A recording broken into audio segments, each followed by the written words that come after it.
Hi, and welcome to today's live stream. Hope you're having a wonderful week. Happy Thursday. It is snowing here, but it's actually nice. I went for a run this morning and it was so dark. It's crazy. It was like doomsday kind of thing. I wanted to talk about something. I wanted to go live today. I kind of planned it this morning and I still didn't quite know what to talk about. I have a bunch of topics that I always write down as they come to mind. And I was thinking maybe I'll just take one of those. And then I got something in the mail and I changed my mind. So I'm going to tell you about what it is that was in my mail. And so hi there. It's here. I announced it, but now it's live. The page is live. Master Your Voice Live 2019, a 2-day workshop in Tübingen, Germany, is coming next year, June 9th and 10th. And in case you're wondering why Tübingen, Germany, I live in Germany. I'm German, in case you were not aware of that. I know a lot of you may not be aware of that because I don't really have a strong German accent, or maybe to some of you I may not have any German accent at all. I lived in the States for several years. I went to college there, but I am actually a native German and I live in Germany. That's why it's really cold here and it's starting to snow. And I'm so excited about next year's event. This is my first live workshop. It is not, but it is my first live workshop as, to really offer it to the whole world. Before that, I've done this for a long time and I've had workshops here in the area that I've held, and choirs have hired me, and I have talked and I have taught all over the place. But this is really exciting that I can offer this to you all. So if you're in Germany or close to Germany or planning a trip to Europe and Germany next year in 2019, I would love to meet you face to face and work with you for a couple of days. So for 2 days, it's going to be on a Sunday and a Monday, just because it is a holiday here. So hotels are going to be booked out very quickly. If you're considering to come, don't wait too long to get your ticket and to get your accommodations. Just saying. So in order to get to the page, to get more information, you can just go to, let's see, I made a short link so it's easier to find, bit.ly/MYV Live. So that's short for Master Your Voice Live. So bit.ly/MYV Live in one word. So yay, that is so awesome. I'm so excited to actually meet some of you face to face. And actually somebody that was in the masterclass and I'm going to meet, and he lives in northern Germany, so that's going to be really cool, which, it's like 8 hours drive away, and it's so nice now to finally meet face to face. So thank you, everyone. Parwin, August, Trung, Marie, Hannah, Sarah, let's see how are, Gillian, I never know how to say that name right, I'm sorry, Magdalena. Welcome, everyone. I love you guys and girls. I would love just to tell you a little story because I want you to not forget about this, especially now.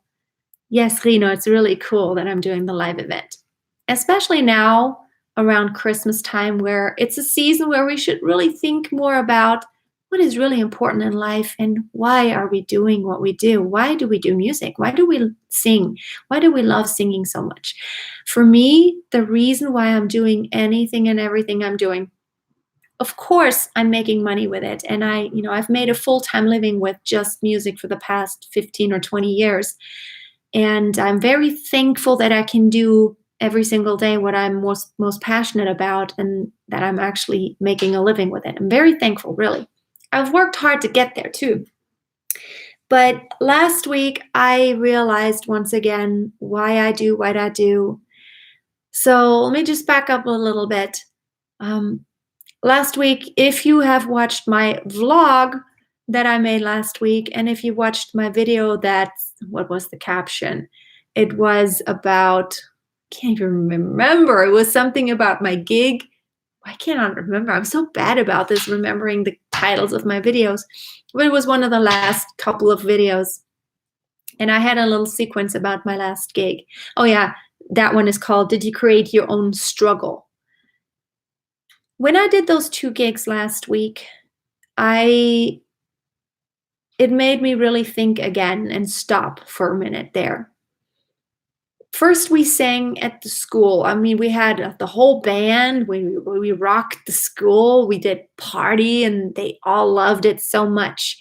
The reason why we did that was actually for a fundraiser for a project that I'm part of. There was a girl that actually was part of this school that we played at, and she had cancer a few years back. And we put on this big fundraiser concert to raise funds for a program that helps the children and the families by treating the children at home so they don't have to live at the hospital all the time. They have leukemia and other types of cancer. And some of those are babies. I went there. I went to that hospital, and it's crazy. But that girl that used to go to that school where we did that gig last week to do the fundraiser, that girl made us promise after our first concert, she made us promise, you got to continue doing those concerts to do the fundraiser because that music is just awesome. So we promised. And a year after that, she had passed away. She isn't there anymore now, but we still continue on with the concerts. And it was just so humbling again. And I was the one who made all the announcements during our fundraiser concert. I was the one they wanted me to speak. So, I told her story a little bit. And it's just crazy. We are so blessed. We can still make music, and she can't anymore. And it made me realize that music is the one thing that really unites us as human beings. It's a universal language. And it doesn't matter what country you're from. And this is why I love YouTube so much. You are all from all these different places, but we all have a passion for music. And it's kind of, music goes deeper. And it's just so wonderful. And then when I had the concert last week where I did the classical concert, I sang some Handel and some Vivaldi. And it was just crazy. I mean, they had a big newspaper article about me couple days ago. I didn't even know because I don't get the newspaper, but my friends, they kept sending me messages on Facebook and on WhatsApp, like, oh, you're in the headline, big headline. It said I broke the ice because nobody clapped until I sang my Handel aria, Rejoice Greatly. And then everyone just broke out in clapping, and everyone was just cheering up. And then the concert was just kind of cheerful after that. And that showed me that this is exactly why I'm doing what I do. And it kind of proved to me that I'm doing it right.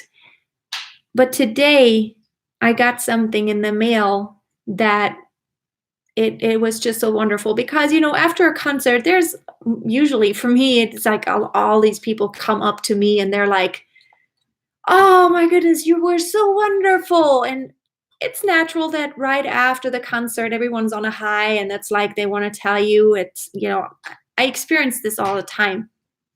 And I think I was saying well, but my wish is always that it's not just that high in the moment where I sing that high note, but I always wish for people to go home from the concert where I'm singing and that something sticks that's a little deeper, that went deep, that went into the emotions. That's not just like working yourself up and like, yay, cheering. And then you go home and you forget about it. I want people to have that lingering feeling of that something special just happened. And so I got a card. I got this in the mail today. As you can see, it's like a Christmassy thing, and it says FKC or FR. It's like Frau Casey. That's Frau. It's like Miss Casey. And so I opened it. I just got it out of the mailbox a few minutes ago. And so I opened it up and I'm like, okay, maybe just some Christmas card from someone, who knows? But, somebody put it in my mailbox. There's not address. Someone who lives here just put it in my mailbox. So let's see. And then it's a card. It's just a postcard, and nice, serene.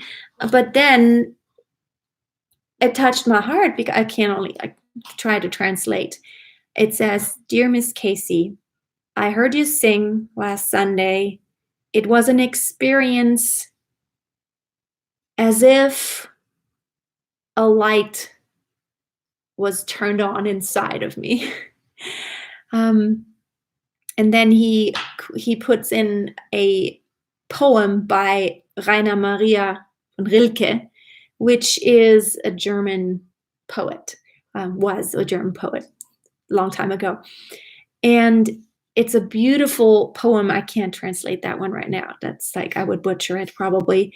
And then it says, that he wishes me wonderful days filled with song. And it makes me so thankful, and it almost brings me tear in my eyes to think that someone took the time. They were so touched that they wanted to let me know. Oh, and it's signed only an admirer.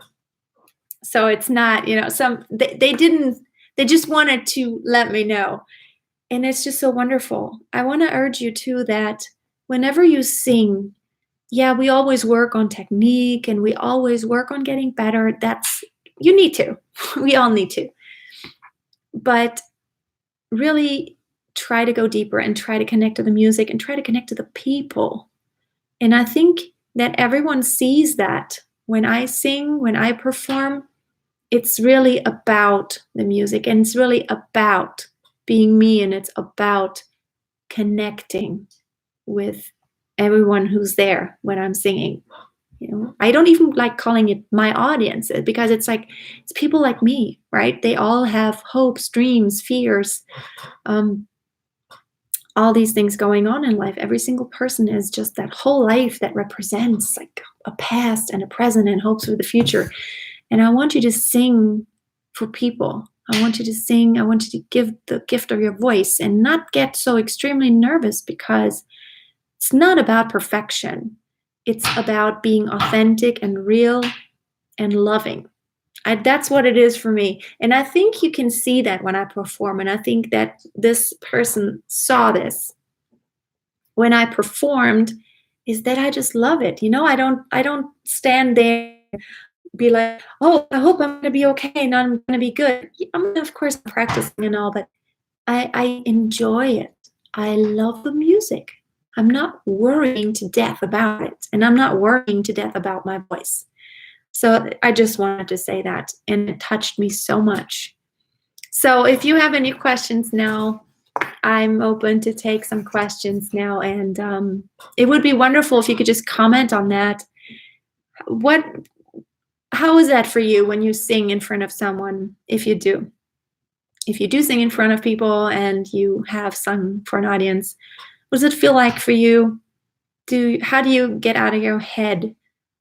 And how do you connect with your audience? Or have you had that feeling? Have you experienced that feeling of how awesome that feels when you actually connect to the music, to the audience, to everyone who's there? Just almost like it almost feels like you're connected to God and you're just like floating there. I don't know. To me, it's like this. It's like time stands still. And when I perform, time flies by like crazy. I mean, there's some gigs where I just kind of do hours and hours, and then it's like, oh, I'm tired, after a couple hours. But gigs like that where I just sing a few songs and it's really that music. I mean, for me, classical music is also, it's just so uplifting. It just feels like an amazing experience to me. Oh, hi, Audie. I can't say your name, but I've seen your name before. Your last name is German. I'm not sure if you're German. Aude Freiburger. Freiburger? I don't know how I say it. Sometimes it's hard for me to sing without crying because I feel so much love in the public. This is beautiful. Thank you. Yeah, see, that's actually something that we should talk about too. I feel like I'm getting more and more emotional the older I get. It's really weird. I was always that way that, when I watch movies that are like, especially when something happy happens, I'm just start crying like, oh, this is so beautiful. This is me. When I see something really beautiful, oh, it's Aude. Aude. Okay, now I know if you're French. Thank you. From Alsace, which is not that far. you may want to come to my workshop next year in Tübingen, Germany. It's not that far. It's only like a couple of hours. June 9th and 10th, 2019. Yeah, it's just you want to be emotional when you sing, but you don't want to let it get into your voice to the point that you can't sing anymore. You know, when you cry, when you're about to cry, your larynx lowers and then you can't really sing anymore. You know, this is not really good.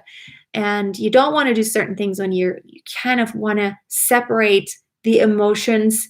And that is something that I've noticed, that you get so much better at it the more you practice that, to where even the nervousness, it doesn't creep into your voice as much or into your body as much. You're still feeling that, but it's like you're learning how to separate the physical expression of the emotions and the vocal functions. Does that make sense?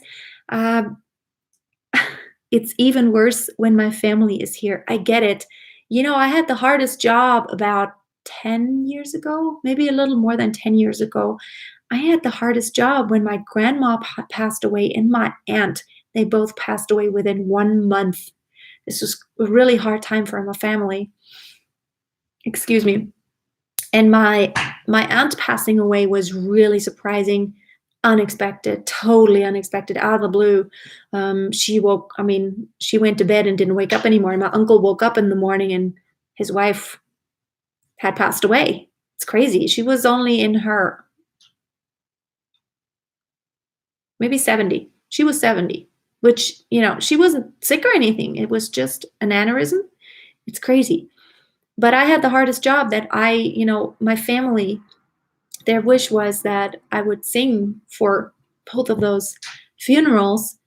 And of course I wanted to do that, but it was hard. It was really hard. I told everyone before the funeral, please do not talk to me.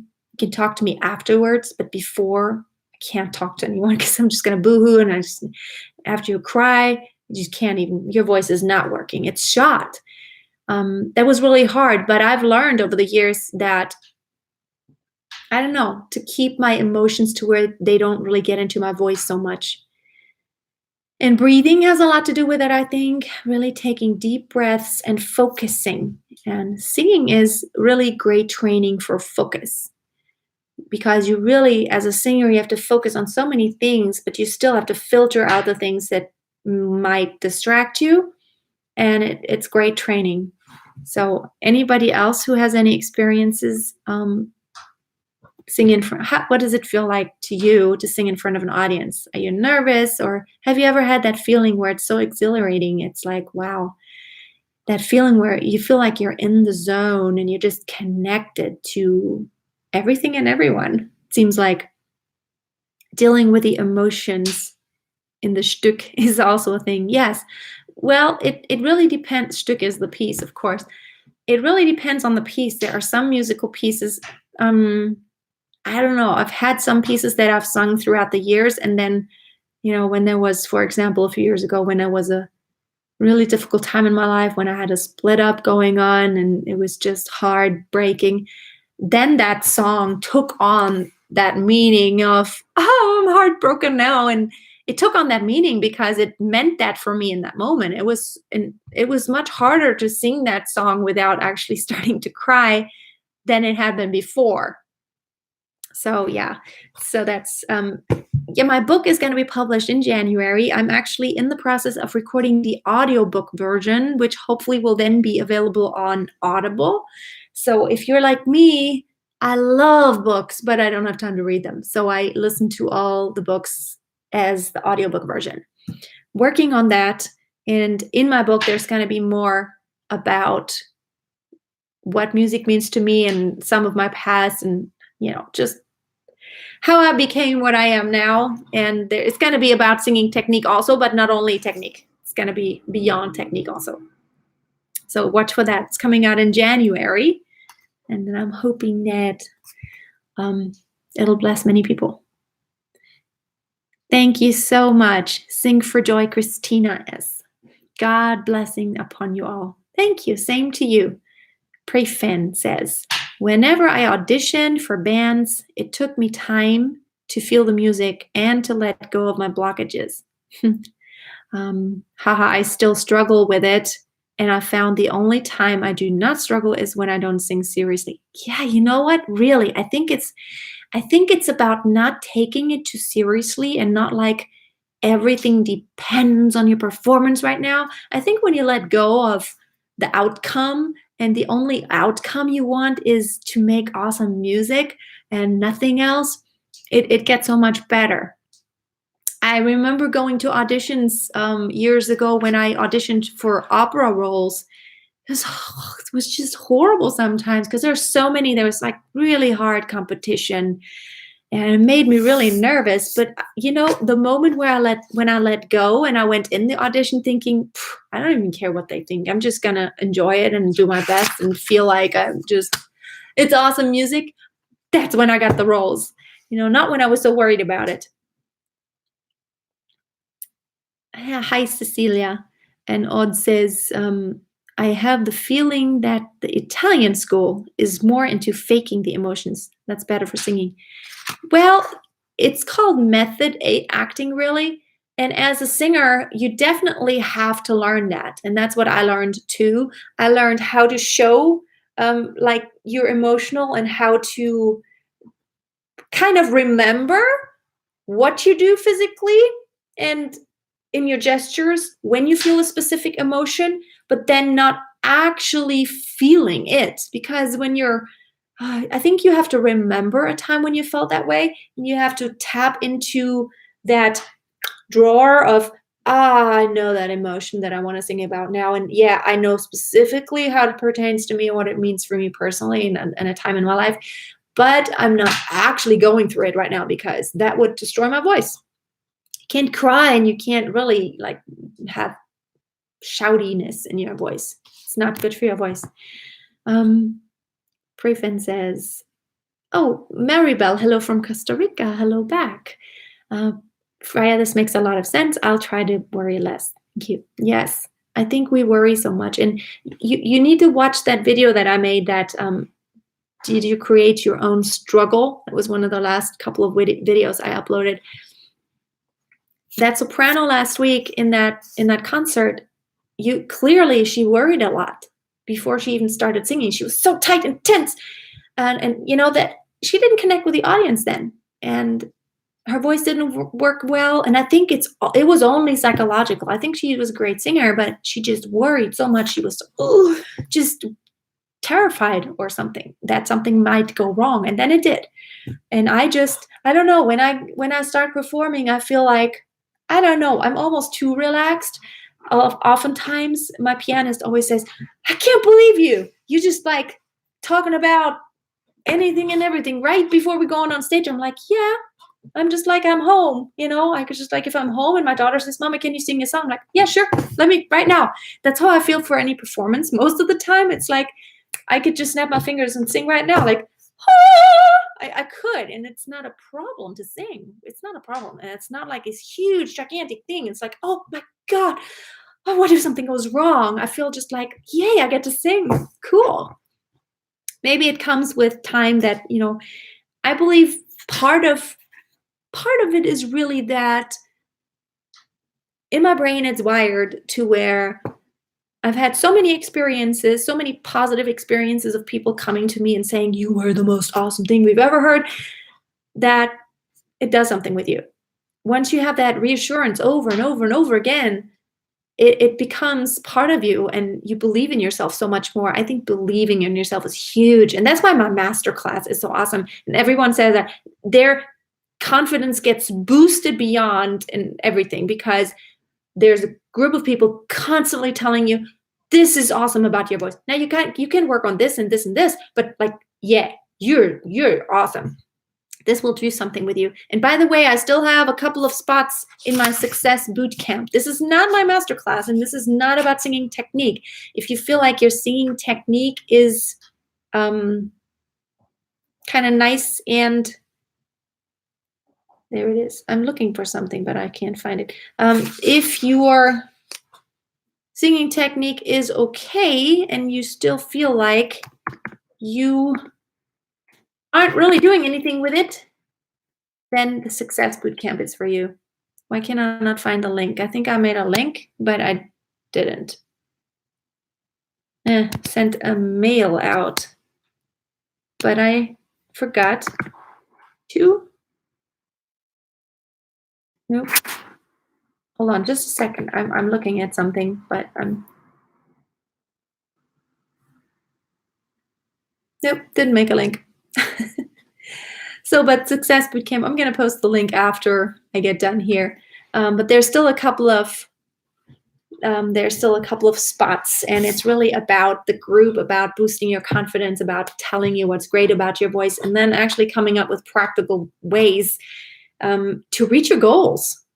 You know, not just polishing your technique, but exactly the mindset, the like not cramped, not getting all tight and tense, but how can you step in front of an audience, and how can you be wonderful and awesome and bless people, and how can you actually get gigs?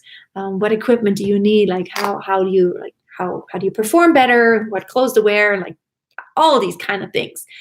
This is my Success Bootcamp. This is a 6-month deal where I work with you closely, and I'm like personally invested into your personal success. But I will post the link after this video goes live. I forgot to make an actual link. It's like, if you go to findyourvoice.tv, you can find it, and you find the link to Success Bootcamp on there. So yeah, let me read some more. Cecilia says, my voice is always shaking. How can I stop that? And I'm trying to find my belting voice. Okay, so but let me just address the shaking. I want to really talk more about that mindset. I think getting yourself into those situations where you're nervous is important. You have to get yourself into those situations as much as possible, because you have to rewire your brain into believing it's okay and learning I'm not gonna die and no one's gonna rip my head off. It's okay. That's just something that you can learn with a lot of repetition. Nervousness is not something you can just turn off and push a button. It comes with experience that you get better and you get less nervous. It's just like any actor on stage. You can tell when someone is new and has never done it, and they're much more nervous. But then a seasoned actor who's done it for 20 or 30 years, they're like, I don't care what anybody thinks anymore. That's when you're the most naturals, when you don't think about it anymore. But it does take a lot of time to get to that. And then the shaking does get a lot better. Nina says it in German. Let's see, man ist verbunden, singen ist mit der Seele verbunden sein. Oh, singing is to be connected with the soul. It's true. Nina says, I hadn't been able to sing for a long time because emotionally I was not doing good. So yeah. And now it's better, and now she can connect again. Oh, I totally understand you, Nina. That's so true. And that's something that I tell all my students. It's not like one of my students came into the lesson once, and she actually comes into the lesson almost every time and is stressed. She's just, I don't know, she's just always stressed. She comes in, and then that one time she came in and she's like, oh, so much stress, so much stress. I mean, I always ask my students, we're like, hi, how are you doing today? Oh, don't even ask. Stress, stress, stress. And I'm like, oh, I'm so sorry to hear that. And then she's like, okay, let's just go ahead and sing this song. And she wanted to sing a Whitney Houston, All at Once, beautiful power ballad. And I was like, are you sure?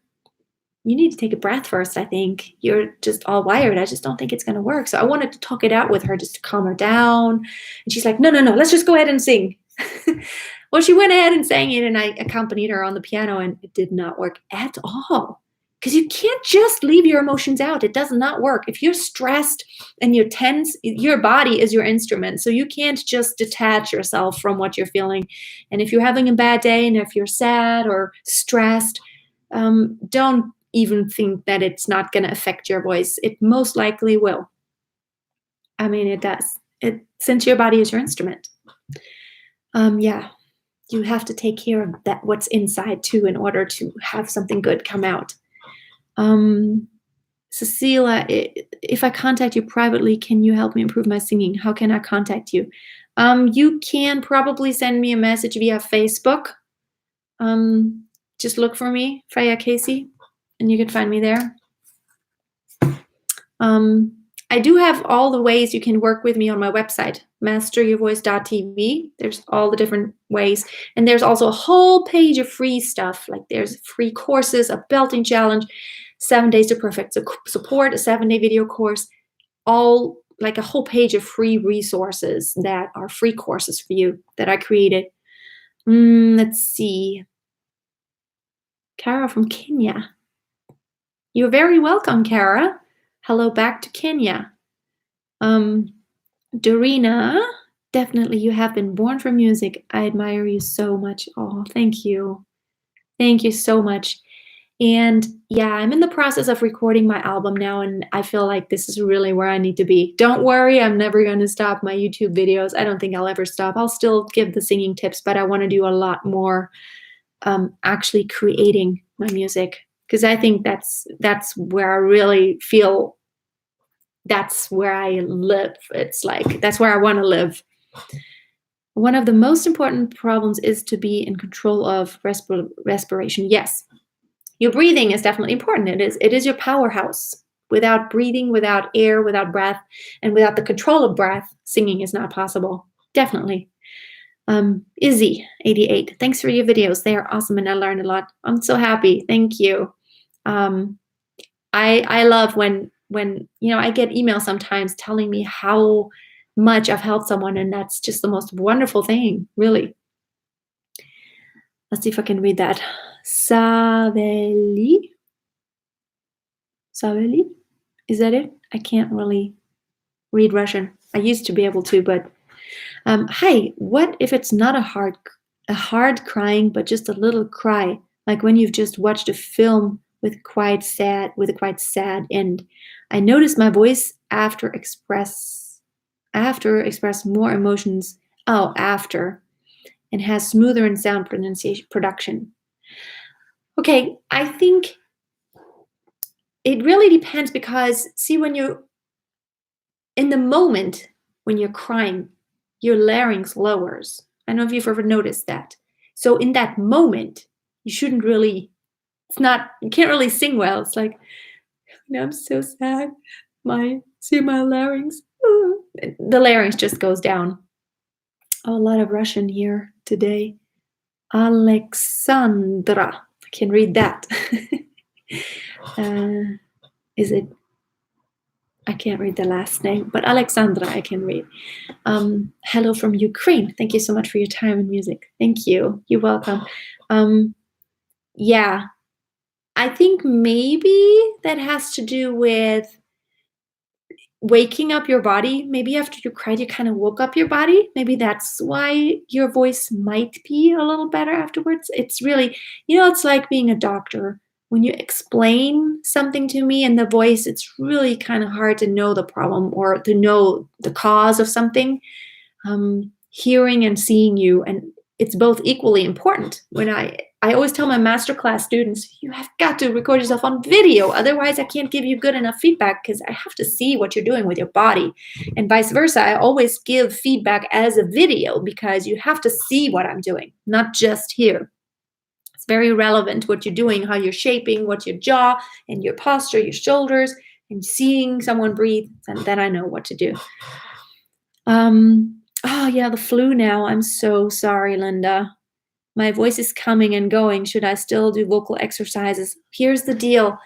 You're the only one who lives in your own body, so it's really up to your discretion. If you feel that if you do very light vocal exercises, if it makes it worse, then I would stop.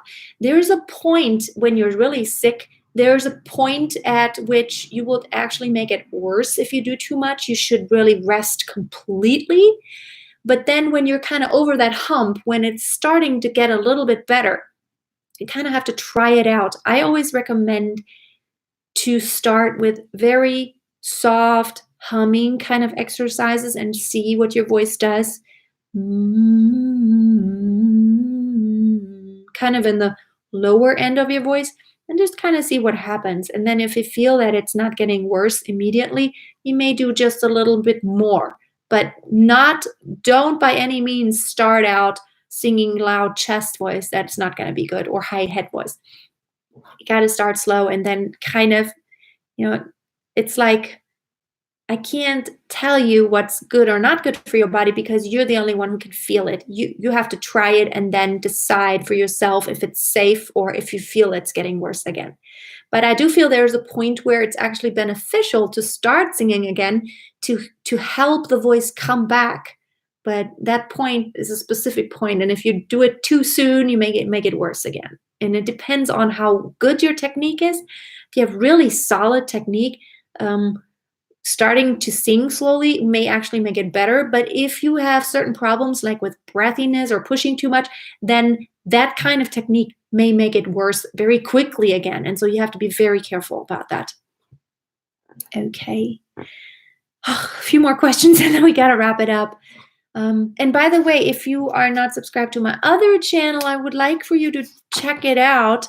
It's called, let's see, that I made a link for that. It's called Find Your Voice. And so you can just find it on YouTube you could go to bit.ly/findyourvoicetv. So that's my other channel. It's all about motivation. And actually I've decided I want to put a lot more on that channel. I want to put generally how to improve all these areas of your life, because then you can be the best singer you can be when you improve your health, your relationships, your finances, like when you worry, when you have tense body, when you don't sleep well, all these things affect your voice and your performance and the way you can connect with music or not. So that's my other channel, Find Your Voice.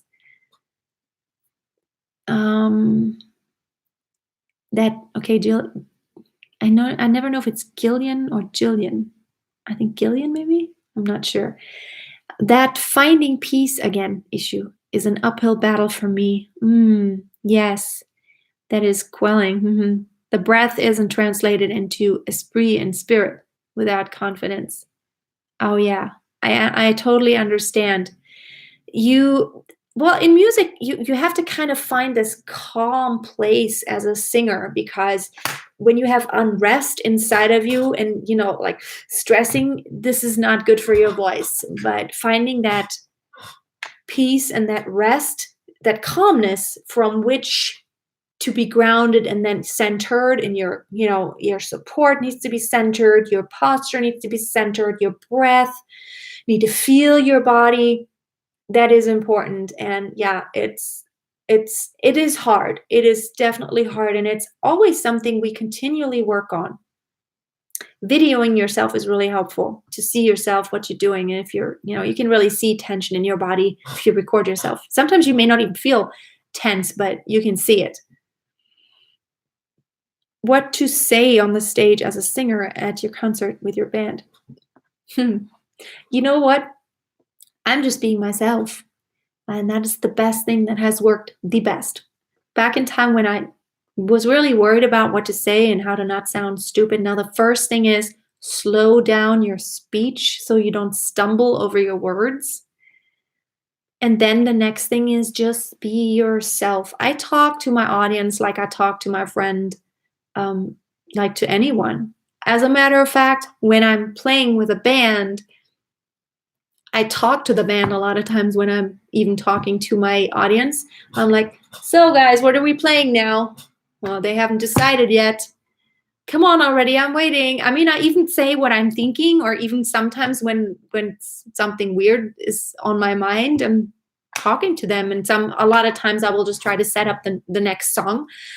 And I will just say something about the song. And if I can't think of anything, I'll just say, well, I don't know what to say about this song.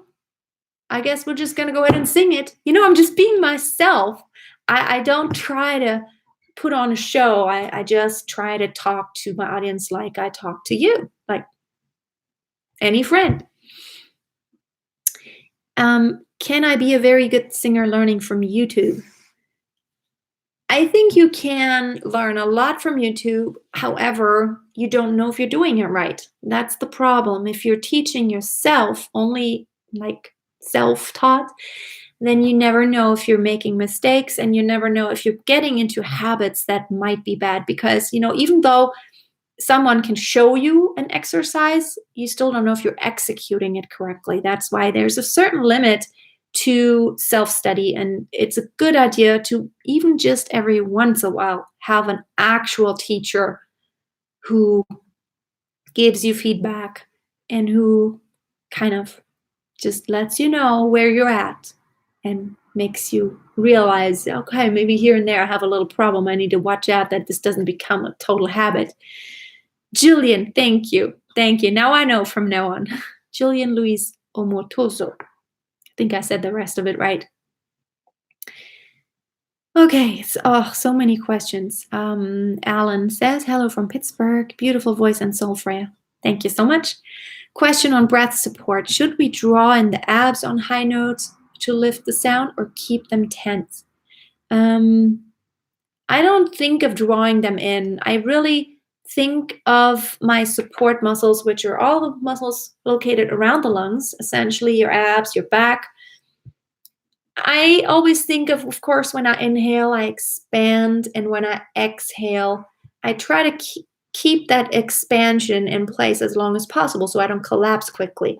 If you want to, you can. If you have not taken that probably might answer all of your questions. Take my course, 7 Days to Perfect Support. You can get it on my website, masteryourvoice.tv. And if you go to the free stuff page, it's there. It's a 7-day video course. It's free. You could just get it there if you want to. And then you might have all the questions answered about support and breathing. Ay. So many questions. Let me see. I love answering all your questions, but I kind of have to go soon. Faimuji, I hope I said that right, reacts. Hey, Freya, I just got here. Any tips on being more confident at stage performing?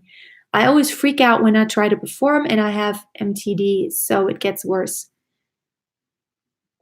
Could you spell out MTD for me? I'm not always familiar with all the abbreviations. I know in English there's always like a lot of abbreviations for a lot of things, and I might not know this. Can you... Something, the D might stand for some disorder. Is it maybe the thing with a jaw? Is that it? Where you get a tense jaw? I'm not sure. I wish I could expand on all of that. I have a course. It's not a free course, but it's a $100 course, but it's called Conquer Your Stage Fright. It really goes into depth about like all those aspects that cause you to get nervous or not to be yourself on stage and not to just do how you do things when no one's watching. I know you can do great things when no one's watching, but as soon as you're getting in front of someone, you're doing things differently. And this course is designed to just kind of address all the things that disrupt you just doing what you already know how to do, and to where you can also do it in front of an audience, which does take practice. It really does. Knowing is one thing, but doing is another.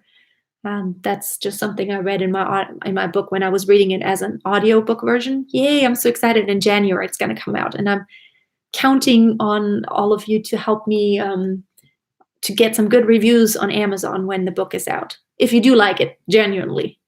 Muscle tension dysphonia. Okay, yes. This is the thing in singing. This really took me many years to disconnect the tension from getting into my body too much. Now what I do, I send the tension somewhere, because tension does happen. It's normal, because when you're working hard, you have to get tense in your body, but you don't want to get tense like here, your jaw and like your shoulders. That's something you need to have relaxed for singing. Otherwise, it really interferes with your sound and all of those mechanisms. I noticed that when I sang those high coloratura parts in the Handel's Messiah piece, the Rejoice Greatly, last week, that I put my tension in my left leg. I'm just kind of, and that's okay, because I don't need my left leg for singing, and nobody can see it. It's underneath the dress, and nobody can even see it. I'm just flexing the muscle. That's where it goes. But I have really gotten good at, you can't see any tension. Like my jaw is relaxed, even on the fast parts, in my shoulders, and I stand straight, and I smile, and it looks like I'm just enjoying it, although I'm really working hard. And of course, in my abs, in the support muscles, that's definitely where the tension is. It's tight. Okay, I have to wrap it up here slowly. I'm sorry. That squeaky chair, I don't know if you can hear it. This chair here is the squeakiest chair ever. It's always been this way. I've been meaning to replace it, but this is really probably on some of my videos. I always have that squeaky chair. Let's see. Just a couple more questions here. John, can't answer every question. It's just I can't hear myself while singing, which makes recordings sound horrible. Okay, now I'm assuming that your ears are okay, so it's not a matter of you physically not hearing yourself. If your ears are okay, and we're assuming that there's sound going into your ears and it's going into your brain and you're actually hearing sound, then it is a matter of your brain. We all know that your brain interprets everything that comes in, all the stimuli. So whether it's seeing or hearing, we can train our brains to see and hear the right thing, right? So like you all know, what is it? Visual illusions? Is that what you call them? There's also auditory illusions. It's just because your brain has learned certain things and then it just kind of puts it into this mold of, oh, this is the drawer it needs to go into. And it interprets. As a singer, you can definitely train your brain to listen better, to filter out things that you don't want to focus on, and to hear those things so much more prevalently that you actually want to pay attention to. An exercise that I suggest sometimes is, this is really hard, but turn on a song, like on the radio or something, and then while that song is playing, sing another song and focus on your singing and your tonality, your pitches, your right key that you stay in there, but while there's other stuff happening. And so this is really training your brain to kind of inside of your brain, you're hearing what you want to hear and tuning out the things that you don't need to hear, but kind of turning up the volume on the things that you really want to focus on. And so with singing, it's very much like that. You can learn to hear yourself better. I've worked so many times under circumstances that, most singers would be like, I can't work here. This is not possible. Like the monitors are not, I can't hear myself.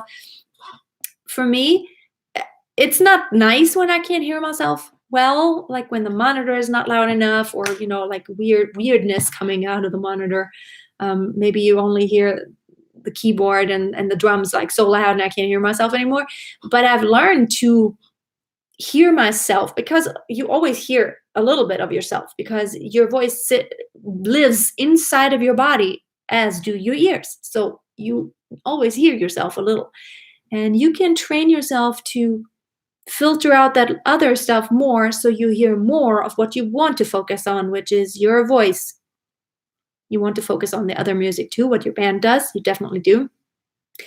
But if you're playing with a band, if you're singing with a band that has the habit of, they are all turning themselves up like crazy and so loud to where you cannot hear yourself anymore, that's a bad thing. I always tell my bandmates, if you can understand all the lyrics that I'm singing, then it's okay. If you can't understand all my lyrics anymore, you need to turn yourselves down, because I have words here and these are important and people need to understand. Big problem of non-professional bands, the biggest problem probably is that everyone's competing. They're not playing together. They're all like, look how great I can play. And they're getting louder and louder and everything's just loud. And they don't understand that a singer isn't a great singer when he can sing loudest, but when it's the best color. And the best voice color is never where you're the loudest. Never. Oh, Cecilia, yeah, you contacted me on Facebook and an automatic reply is, yeah.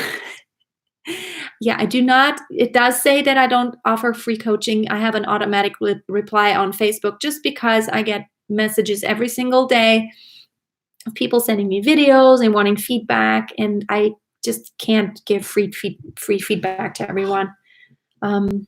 I have tons of resources, but I do this for a living, so I can't really do this. And yes, you can send me an email. I just put that reply on auto reply because there's just way too many messages. And so Cecilia, don't worry about it. I will get in touch with you. It's true that I don't offer free coachings, but if you wanted to contact me, I will certainly reply to you. Oliver, hi Oliver. It's great that you're here. Thank you. Thank you. My handle performance was great. It proves that someone can really sing classical and pop convincingly. I think so. I have fun doing both. And yeah, if you watched both, if you also watched that vlog that I made last week, where we sang more like party music, I think you can. And I have to admit, I don't really practice classical singing a lot at all, ever. So I'm not really in practice a lot, but it's not anything you forget how to do. So, and Oliver, I'm looking forward to your bit there. You got the part, and I'm really looking forward to hearing what you do there. That'd be great. Please address your question up there. Where's the question? Is it way up there? I can't see it. Oh, there.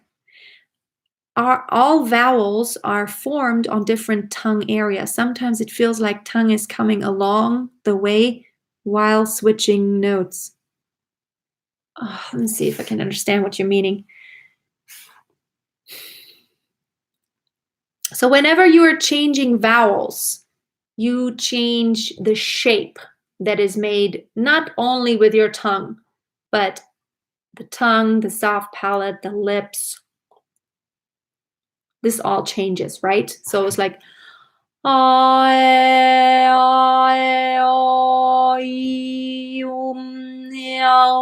right? So like my lips do something, my tongue, sometimes my teeth come together, sometimes they're open more. But you shouldn't really change the placement that's further back in your throat as far as resonance goes. So it's like I'm still back in my pharynx area. I'm still keeping it fairly open instead of so it's normal that your tongue moves and your lips move, but you should still keep the same kind of placement further back so that you still have open resonance coming. I hope that answers your question. Okay, I have to wrap it up now. This is getting really long, and I haven't even taken a drink. Take a drink. Who can guess what's in here? If you know me, you know. Let's see if anybody gets it right. So, yes. And by the way, there's another free resource that I have if you are interested. Ginger, yes, Ode, when's I don't know, you just win the question of the day. I have another great resource, and I have a video series. It's called the most common singing mistakes, and probably you might find yourself in some of those. You can go to bit.ly/singing mistakes, and it takes you to a little video series that addresses that. Over the years, I have seen that there's always the same most common mistakes that singers make, and chances are you'll find yourself in there. So that's it for today. Yes, Oliver Ginger. You know what I made? On my other channel, I actually posted a video on how to make green juice, and I love green juice. It's just, and I put like a pretty big piece of ginger in there, so it's like ginger juice in its purest form. Then also with green juice like cucumber, celery, some apple. What else do I put in there? Kale or spinach. I love it in the winter, kale, because kale, like grünkohl, is available, and I could put it in my juice, and wow. I feel like I can't get sick if I get that ginger shot every day. And I haven't been really. I get sick so rarely, really. Although I have a small, she's not that small. I have a 6-year-old daughter, but she gets a cold all the time. She already had a cold a couple of weeks ago, but it seems like I don't get it anymore since I've been drinking my ginger for 3 years or so. Thank everyone for hanging out. I appreciate it. Glad you could make it, Oliver. That's so cool. And I'm looking forward to meeting next year in my live workshop, and maybe Reno too, if you're still here. If you don't live that far, maybe that's a chance to all meet. That'd be so wonderful. June 9th and 10th, 2019, bit.ly/MYV live with a V. If you are interested in my live workshop next year, that is in Tübingen, Germany. So actual face-to-face workshop where we can work for 2 days and you get to meet other singers. That'll be so cool. I'm really excited about this one. Okay, thank you. Have a wonderful day and week. Stay warm, stay healthy. And yes, it was a lot of fun. Thank you, Pray Fan. I hope you'll be back. I never know when to go live because I just do it whenever I find a little bit of time, and I never know when. So, and please do check out my other channel. It's really like it comes from the heart. Find Your Voice. That's my other channel. So have a great day. Bye.